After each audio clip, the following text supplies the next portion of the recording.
Hi everybody, welcome back to my channel. Really wanted to build on the topic in my last video, which is sort of if your body is telling you you met your soulmate, it's probably just a trauma bond.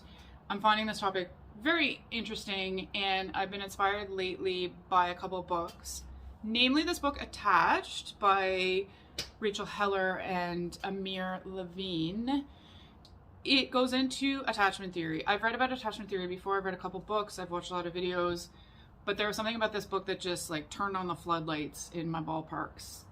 And just like, it's got every answer I've ever needed about why all my relationships failed, why I attract the wrong guy, why I'm attracted to the wrong guy, which is a great breakthrough. Apparently there's people that are like, feel good in relationships, that they like feel loved and secure and safe, and it's like this secure base which they can expand their life from. And I don't know, I thought relationships were just like there to trigger your anxiety and make you feel insecure, but yeah, apparently relationships are supposed to be good, so that kind of blows my mind. Attached breaks everything about relationships into the way you were raised will hardwire you to have a different attachment style. So there's anxious attachment, secure attachment, and avoidant attachment. I'm just gonna give very small descriptions of these because the book is just loaded with information. Basically, the anxious attachment is people who, when they were younger and they experienced emotions, would go to their parents. Maybe they got inconsistent support. Maybe their household was scary and they actually got hardwired to think that scary things are love. There's all sorts of reasons. And what ends up happening is later in life, relationships trigger insecurity, fear. You get stressed out, you know, when things are not consistent, when you're not hearing back from the person, and the relationship tends to consume a lot of mind time. You feel like the person's always going to leave you. You kind of, in some cases too, people really shift their behavior to accommodate that person in hopes that that person will stay. Another thing is putting somebody on a pedestal and making them more idealistic than they actually are, while also making themselves less valuable. And anxious, I've been calling it insecure attachment. Anxious attachment. Some other books call it insecure attachment. There's different names for it. Characteristics are attaching quickly to somebody, which explains so much in my life. There's so many conversations I've had with friends where I am jumping into the deep end of the pool and over the moon about somebody, and I'm thinking it's romance, and it's actually just that I'm attaching to the wrong person way too quickly. And other people don't experience that, and I always kind of wondered what that was about. It is so crazy to see so many things about yourself outlined. Anxious attachments tend to, you know, get upset and act out. So not proud, but so I know for myself, I always thought I was, and this is feedback from myself, from other people, that I was too demanding, too sensitive to be loved. And I always sort of thought that I have to like suppress that side of myself to be loved, or fix it or change it or whatever. But I didn't know how. And it confused me because I'm actually super, super chill.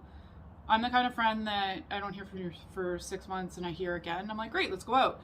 I'm very understanding of a lot of things, and I'm not high maintenance. So I was always so confused when people sort of found me emotionally high maintenance, because I didn't feel that when I had trusting friendships and trusting family relationships.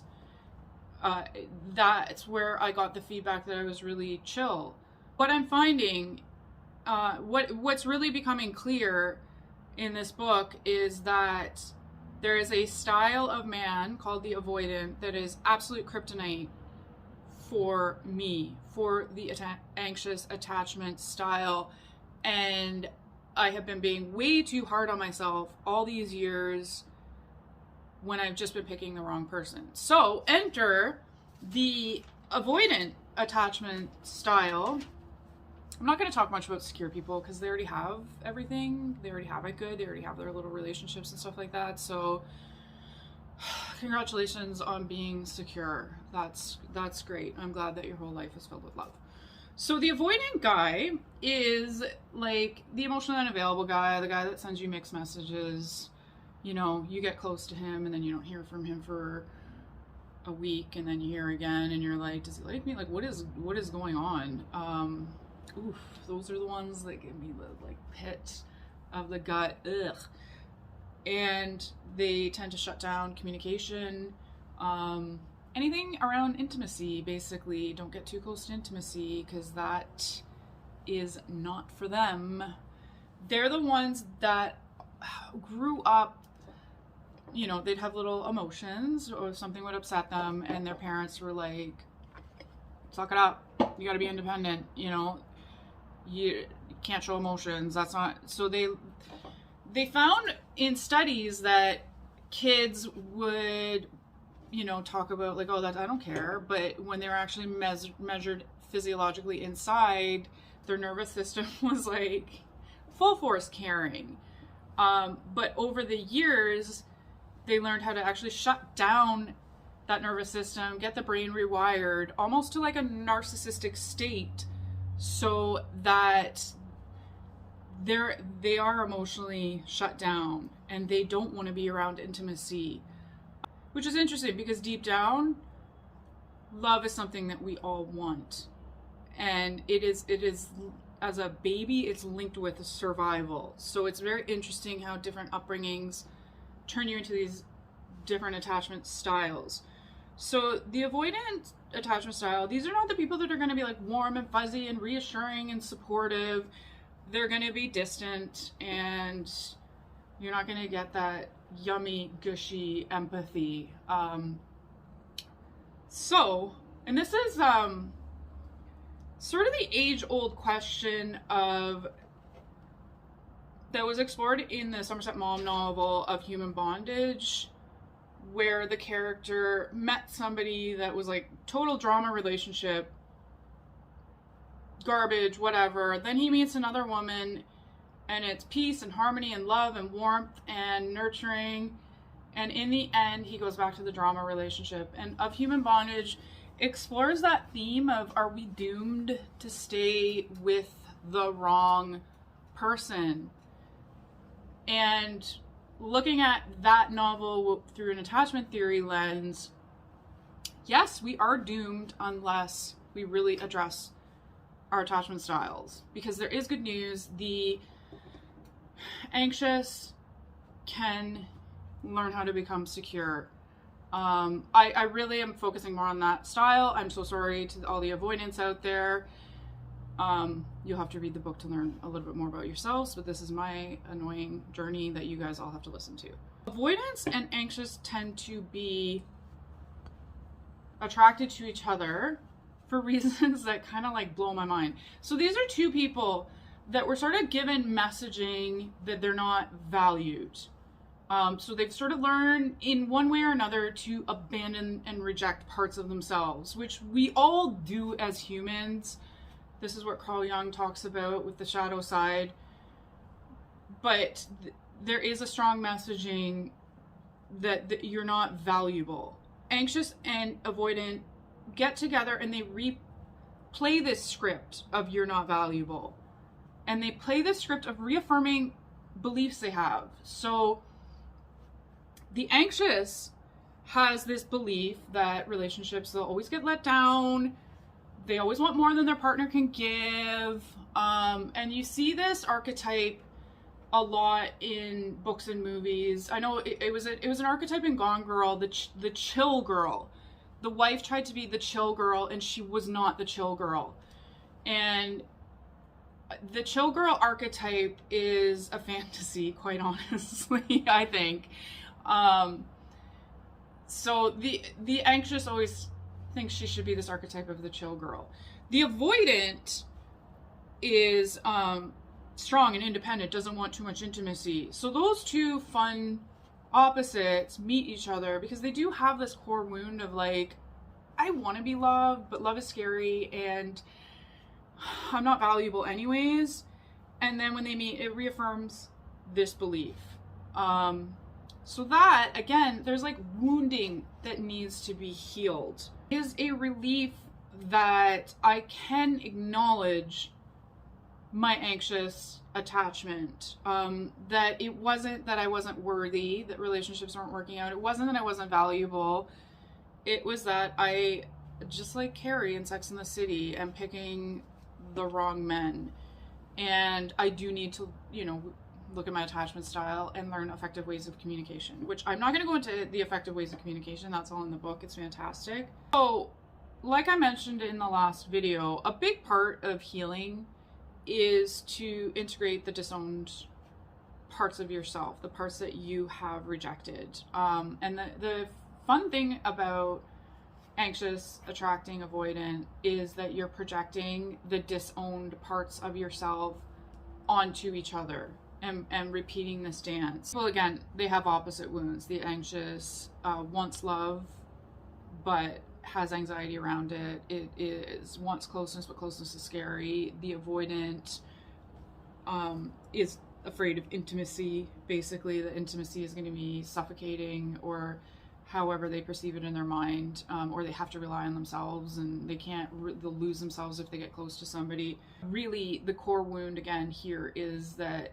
as worthiness. If you look deep down below the surface of this, it's a deep sense of not feeling good about yourself. So this is where you look at the disowned parts of yourself. And disowned parts you tend to project on others. That projection I think is gonna be another video because it's such a complicated topic to get your head around. And some of it really does confuse me because it's like, you know, there's certain narcissistic traits that trigger me, but does that mean that there's a disowned narcissist in me that I'm projecting onto somebody else? That's the part that I get really confused about. But so the anxious person meets an avoidant man. They tend to idealize and put people on pedestals. That's actually, in my opinion, the good disowned part of yourself. Because you can, I mean, people, when they think of projection, they tend to think of they're projecting negative traits onto somebody. I experience this all the time working in customer service. When somebody says something about me that isn't true, I can really see, like, you know, they're projecting their anger onto me. That tends to be the classic, you know, go-to example is somebody is angry and they're like, no, you're angry. And it's like, no, you're just projecting. Not to like disregard, because projection gets complicated because you always have to sort of look inside and see, you know, what is resonating, what is inside of you that's resonating with that, because there's a lot of things, you know, you don't want to admit to yourself. Your ego certainly doesn't want to admit. So anyways, but you can project onto somebody else good disowned parts of yourself. So you meet this guy and you idealize him, you put him on a pedestal. That's actually you. That actually is the energy that you should have been putting back into yourself. One big one for me is I have been told my entire life by men, by women, that I am too smart for men. Nobody is gonna love me because I'm too smart. Number one, thank you, because I don't walk around feeling super smart. So thank you, that's an amazing compliment on one hand. On another hand, isn't that crazy programming that we give to women? So I have disowned or tried to hide that I am more intellectual.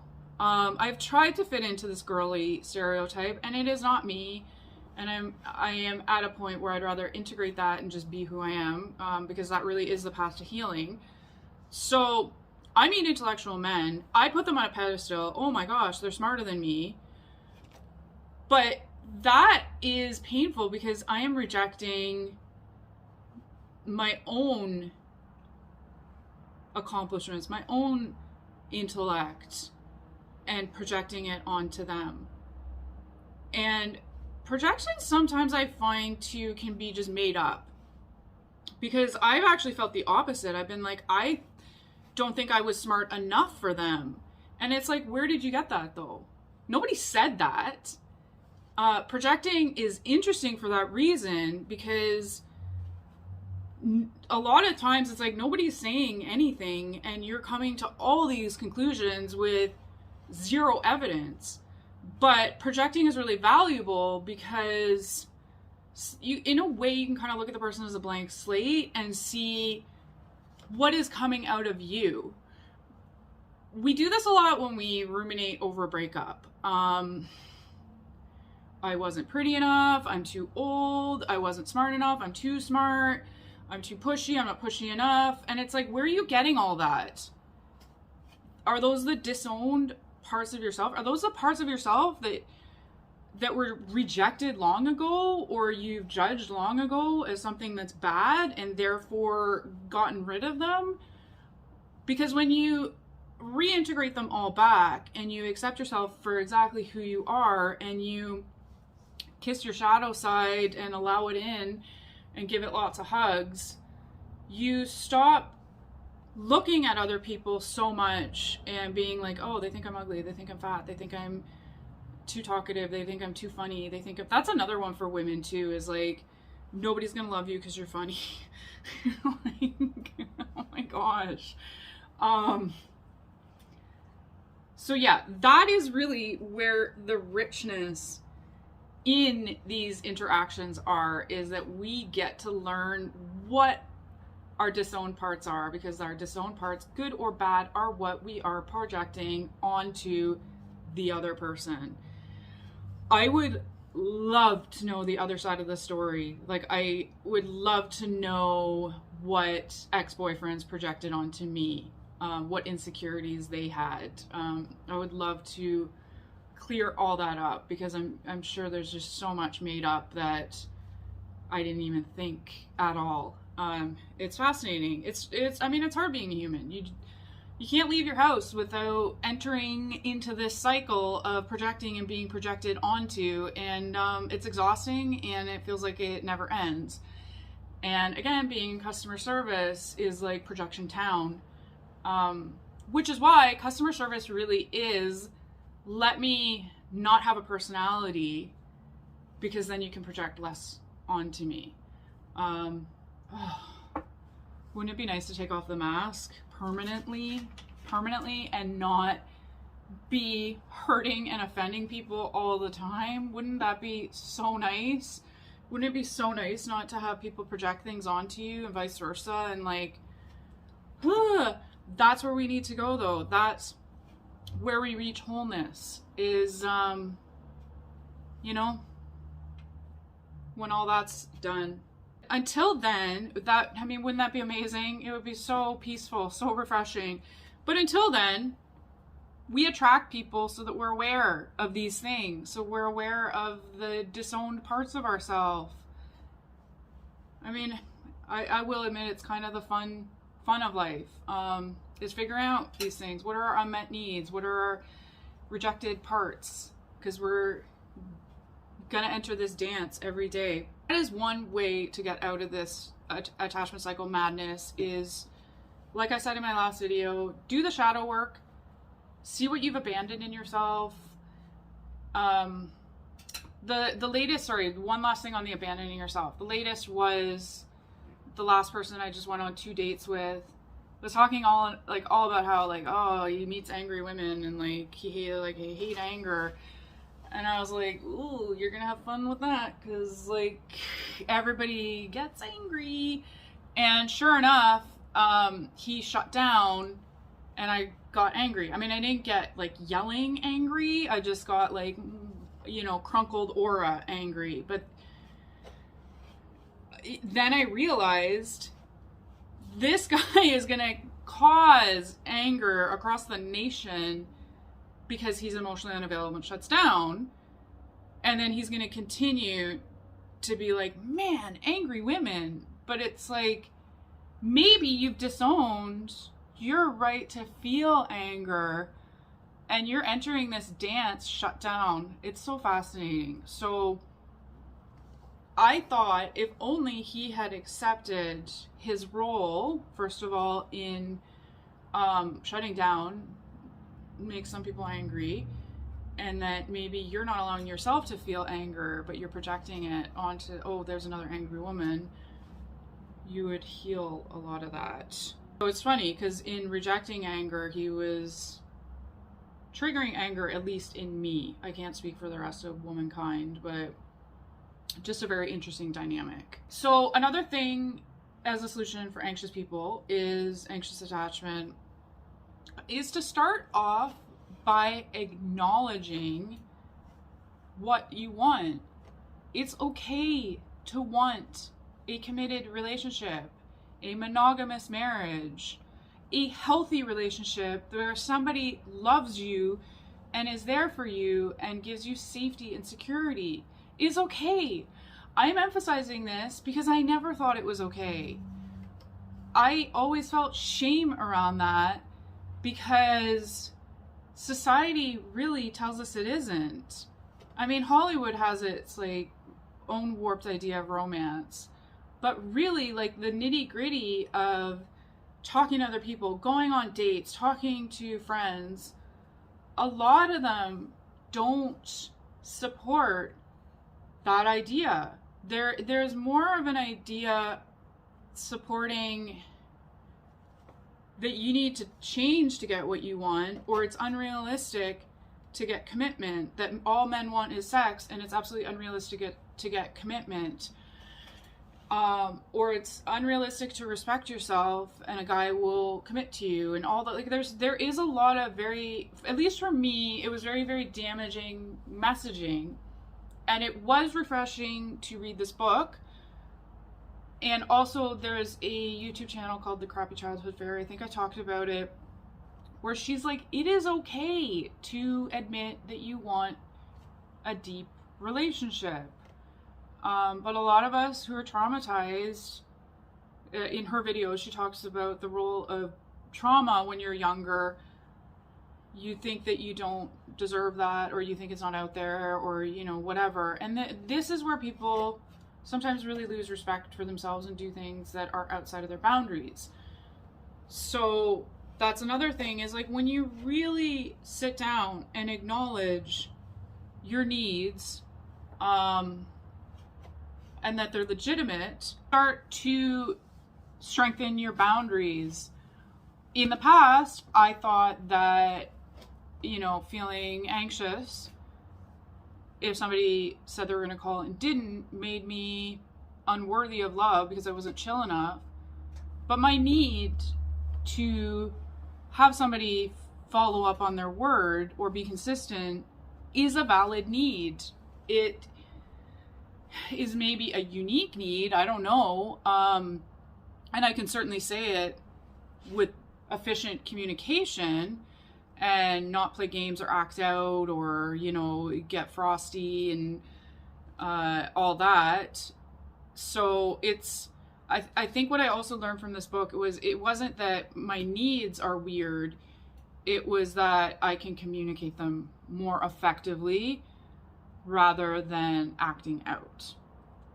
So that's a big breakthrough for me. And if you do communicate effectively, which is something that I've been doing in the last couple of years, and my needs have not gotten met, but it has been good to show me that even if you communicate effectively, it doesn't mean it's going to be successful, but it is going to highlight that person's not for you, and you don't need to waste any more time with them, or you don't have to have high drama and get hurt on a grander scale than you would when you effectively communicate early on, etc. So identifying your needs, identifying what kind of relationship you want, legitimize that. Anything around rewiring your brain, your nervous system is good for an anxious attachment. I talk about meditation all the time. Different forms, find your own kind of meditation. Sometimes I like to do a quiet meditation where I'm just picturing like negative energy. I'm pulling it out of my body, you know, negative past experiences. Because I am one, now that I'm reading more Carl Jung and I'm reading more shadow work integration, I do think it's important to revisit the past and change it. I don't think it's good to sit in psychotherapy and talk about the past ad nauseum and get nowhere, but I think it is important to do some sort of inner child work, shadow work. Teal Swan has what she calls the completion process. I read that book. That is another great way to feel your feelings from the past and then be there for yourself, or have, if you can't be there for yourself, have a higher being there to provide a safe space and almost like rewrite the past. As anytime you didn't get your needs met, or you were abandoned, or you didn't feel safe, it gets to rewrite that, at least in your nervous system, that you were safe. Somebody was there to support you. You're not alone, which is extremely healing. Another thing, sort of in line with that, is feeling your feelings. Your feelings are there to indicate something. Like when you touch a burner plate and it's hot, you're thankful that it's painful, because then you can pull your hand away. If you ever want to read about how hard life is, there are people that have zero pain receptors and like their life is under threat every day. So like that pain system, our emotional system is similar. If you're feeling something, feel it, because that is telling you something. I know I grew up in the mind. I grew up in an intellectual family, and I always valued the mind. And it isn't until this stage of life that I'm reading books like How the Body Keeps Score. I'm reading The Completion Process. I'm reading about attachment theory. I'm doing yoga every day. And what that has taught me is that your body is talking too. It's not just your mind. Your body has so much to say. And one of the things it has to say is feelings. So it's good to feel your feelings, because they are very much worth exploring. And when I started doing this process, I was shocked at how many feelings I have that I try to repress, I judge, I just try to instantly soothe them. And it is much, much better to feel them and release them. And that has been extremely, extremely healing for me. That sort of puts you into the work too of, like, it really coincides with looking at how did you abandon yourself in relationships? Because if you're not acknowledging your feelings, that is a form of abandonment. Because can you imagine, like, a friend comes to you and they're like, well, I mean, I'm sure this has happened to me like 500 times, and I'm sure it's happened to you guys too. But a friend comes to you and is like, wow, you know, I feel really ashamed because of, and you just are like, whatever, loser, shut up. Like, can you imagine getting those sort of like judgmental responses to other people's pain? But that's what we do to ourselves. And that's what we do in relationships. We pretend we are not feeling something we're feeling out of, in most cases, a fear of abandonment. But then we're abandoning ourselves. So it's not good. This is like, you know, perpetuating the cycle. A lot of people break sexual boundaries too, so that they're loved. Like the ways that we abandon ourselves to be loved, and we're never loved for it anyways. So there it is. So, and again, this sort of like goes on to this is, what is your body saying? What is your subconscious saying? I will go into a video about the subconscious, because that is a fun, deep, weird, murky place. And your subconscious is the one really driving the boat, when you actually want your soul, I would argue, to drive the boat. And just quickly, ways to recognize your subconscious. Dreams are a big one. When you're reading something like this book and something like, boom, highlights, when something happens to you and you're feeling a feeling about it, all those are indicators that your subconscious, there's something rumbling around there that is worth exploring. Projection, obviously. Projection is your subconscious projecting onto another. And again, relationships are the hotbed of projection, because I certainly do not project onto my cats at all. Are very similar. All these processes, like they're in the same arena of wholeness and integration. Another one is to grieve the past. Grieve all those times your needs were not met. Grieve it. It's sad. It's sad that we are so broken and we have so much pain in our past and fragment because of it. Fun, hopeful. On the flip side, be hopeful. Look at your good experiences. Look at your good relationships. Even if it's a relationship with a cat, look at how that is healthy. I know my cats have given me unconditional love, and I've given them unconditional acceptance. They're murderers, and I love them for who they are. I mean, they're not like Ted Bundy type murderers. I'm just saying cats are, you know, if they had their way, they'd be killing mice and other adorable things, and I still love them, and they're serial killers, really. So there's a lot to be learned from those positive experiences. Even if it's just one interaction you had on a bus years ago that was positive, own it. Own that.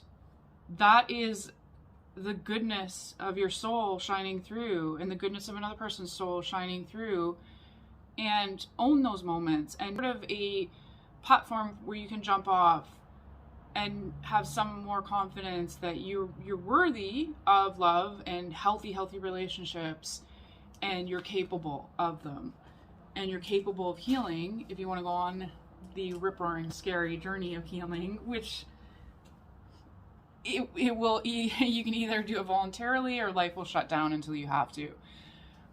But there are so many beautiful moments in your life that you can own as something that you created out of the goodness of your own soul. So I just wanted to leave that on a bit more of a positive note.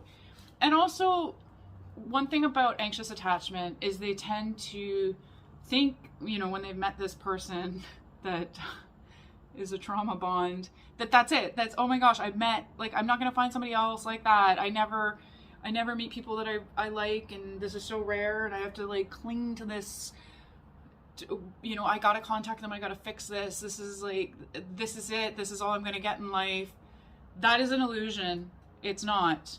So try to find the hope, or at least like tell yourself, like, that's your brain creating an illusion. This isn't the person for you. That is just a trauma attachment. That's just an anxious attachment. So just wanted to leave it on a bit of a positive note. And here's my little serial killer.